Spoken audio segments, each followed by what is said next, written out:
ఆంధ్రప్రదేశ్లో భారీ సంఖ్యలో ఐపీఎస్ అధికారులను బదిలీ చేస్తూ ప్రభుత్వం ఉత్తర్వులు ఇచ్చింది. గత ప్రభుత్వ హయాంలో వైసీపీతో అంటకాగిన ఐపీఎస్ అధికారులను డీజీపీ ఆఫీసులో రిపోర్ట్ చేయాలని ఉత్తర్వులో పేర్కొంది. మొత్తం 37 మంది ఐపీఎస్ అధికారులను వేర్వేరు జిల్లాలకు బదిలీ చేయడంతో పాటు డీజీపీ ఆఫీసులో రిపోర్ట్ చేయాలని సీఎస్ నీరబ్ కుమార్ ప్రసాద్ ఆదేశాలిచ్చారు.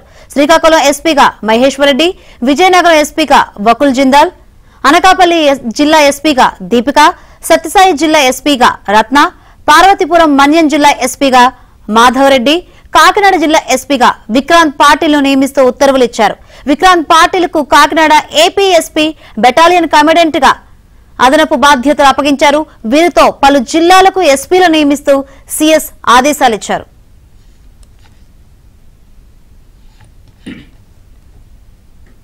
మరోవైపు వైసీపీతో అంటగాగిన ఐపీఎస్ అధికారులను డీజీపీ ఆఫీస్ కు రిపోర్ట్ చేయాలని ఆదేశాలిచ్చారు.